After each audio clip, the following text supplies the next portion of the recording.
Hi everyone, welcome to Tifosi time. Today I have something a little bit different for you guys. So I know most of you guys watch this for a Serie A podcast. However, I've recently become aware of a global fantasy football game called Sorare, and what I'm going to do is actually put together a series explaining what Sorare fantasy football is and kind of put together a beginner's guide. I thought that'd be cool, like just getting into it.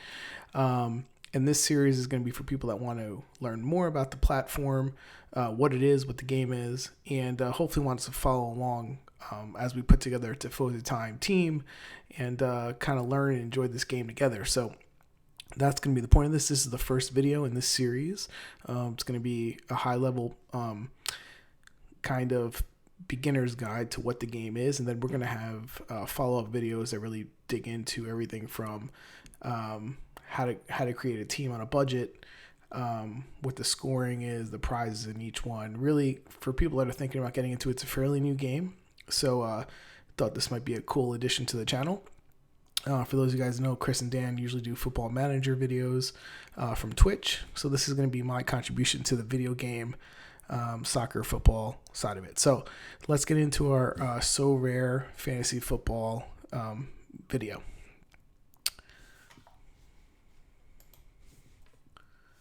All right, if I can get this to switch. So what we're going to cover actually is what Sorare is, right? We're going to explain that. We're going to look at the intro into the types of cards that you have in Sorare, the prize pools, and the different leagues. That's what we're going to cover in this video. And again, this is just high level. We're going to actually put together a team during this review series, and we're going to actually have you guys play along and see how we do. Also, in the link below, we are affiliates. So if you decide you want to play Sorare down the road, use our affiliate link because you will get a bonus rare card that could be worth, heck, the way the prices are going right now, hundreds to thousands of dollars, depending on what it is. So you don't want to miss out on that because it's basically free card, free money. So, all right.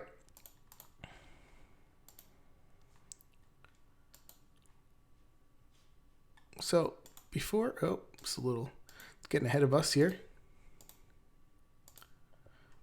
Sorry about that.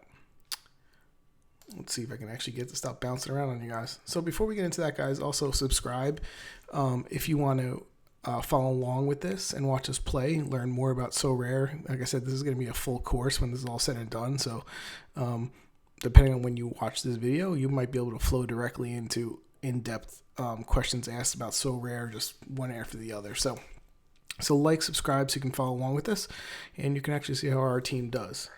And then also, hopefully, you'll catch our podcast on Monday nights. So let's get into the game basics. So Sorare, it's a global fantasy football game where you can play using officially licensed cards, okay, digital cards, and earn prizes, real money.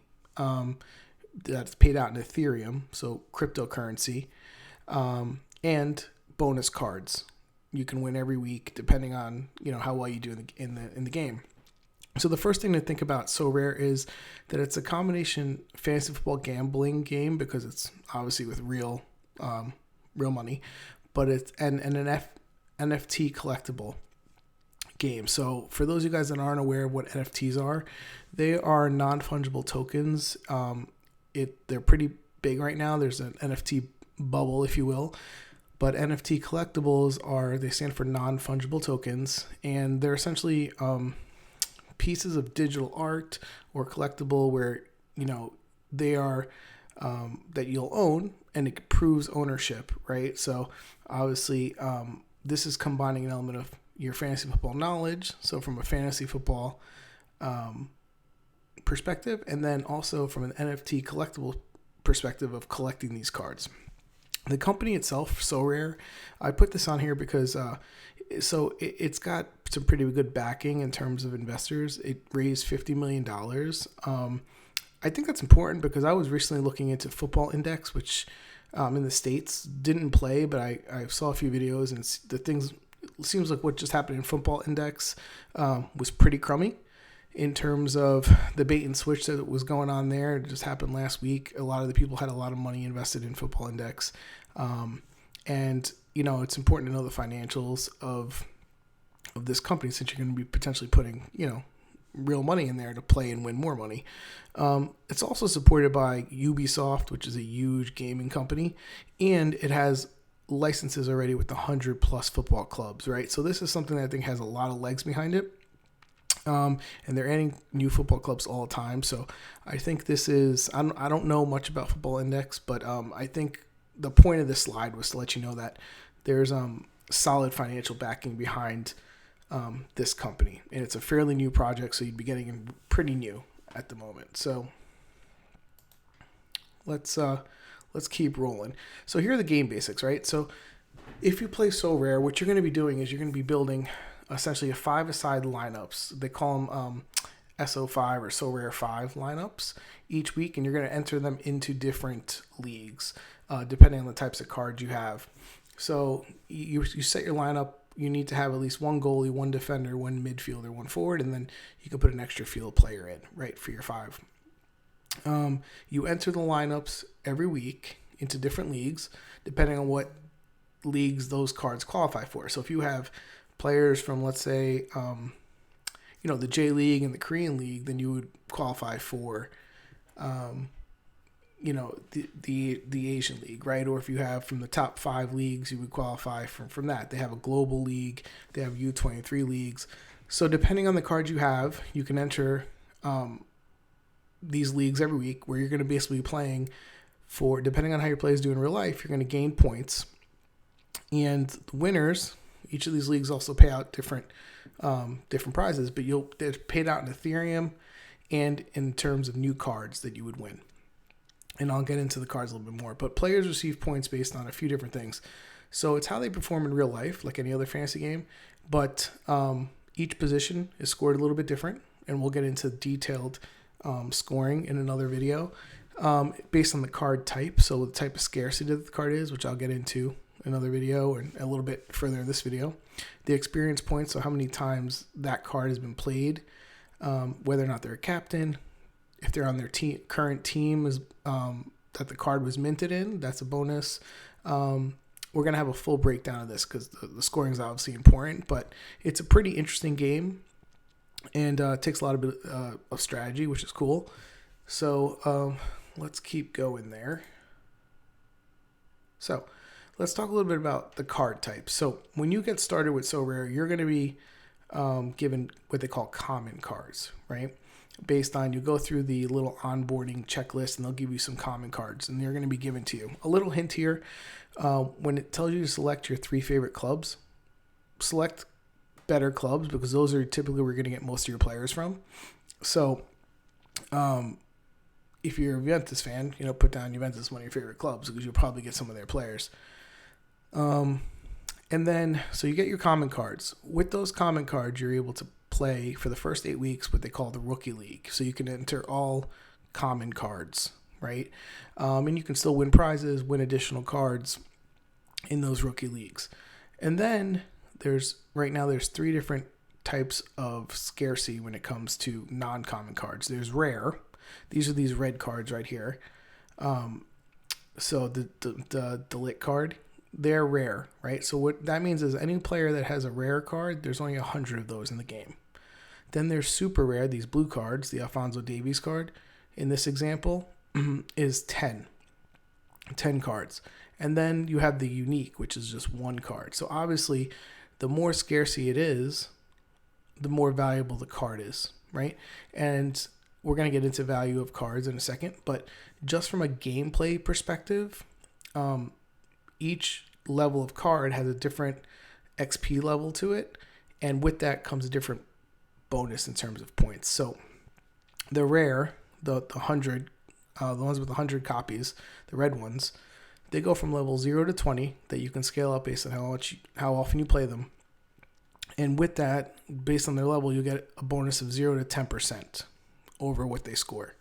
For super rare, their level goes from 40 to 60, and you get a bonus of 20 to 30% over what they score.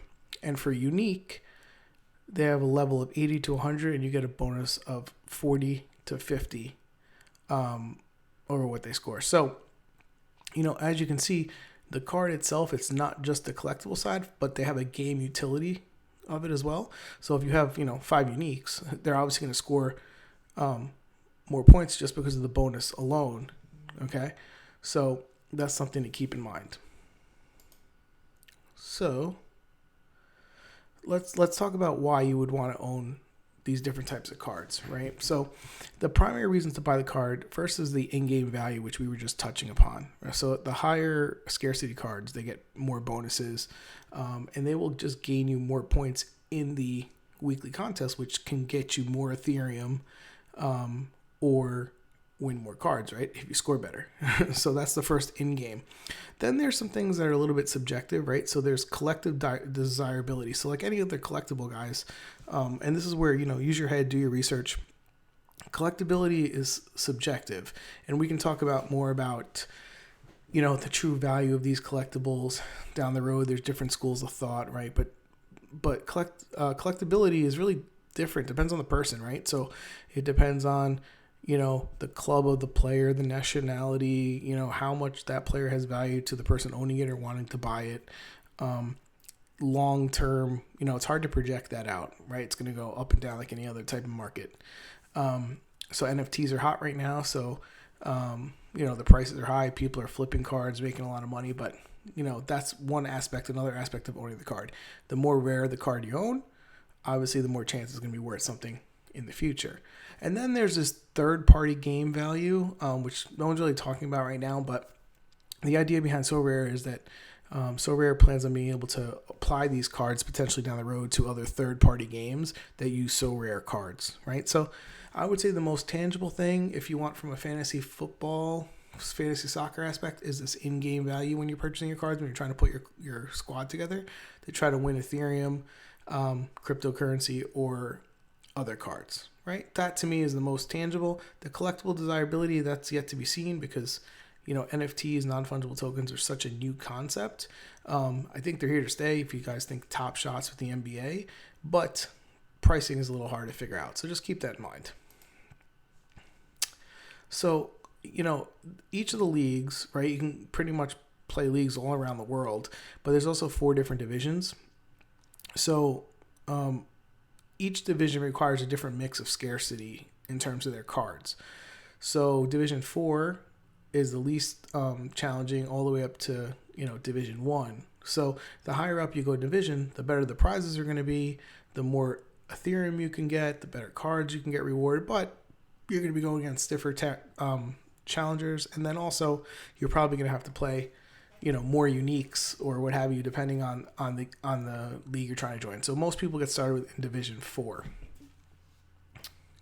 And we'll go into leagues and everything in a future video. I plan on breaking down every aspect, getting into the platform, showing you my team, all of that stuff as we go on. So, guys, if you like this video, please subscribe so you can catch the next Sorare videos. Like I said, this was just a really quick overview, but the plan is to really break down and create kind of a all-in-one resource of people that want to join Sorare and know how to play. Also, if you're going to join Sorare, use the link below because you will get that bonus when you purchase your first 5 cards. You'll get 1 rare card free, and that can be a card that's a few $100, $1,000, whatever it is. You don't know what you're going to get, so that's a great way to just get a free bonus card into your squad. So don't miss out on that. I've heard some people join early and they didn't use the bonus, and they're kind of still regretting it, even though they're months into playing the game. So especially when you see the values going up. So use the link below. If you don't want to use our link for some reason, find a different link, but I would still recommend using it. So I hope you enjoyed this video. If we get a lot of views, then I'll know I'm on the right path, but this should be fun. Hope some of you guys will join us on this journey. And other than that, reminder to catch our Serie A podcast Monday nights at 9. Okay, East Coast time, New York time. Okay, take care. Bye-bye.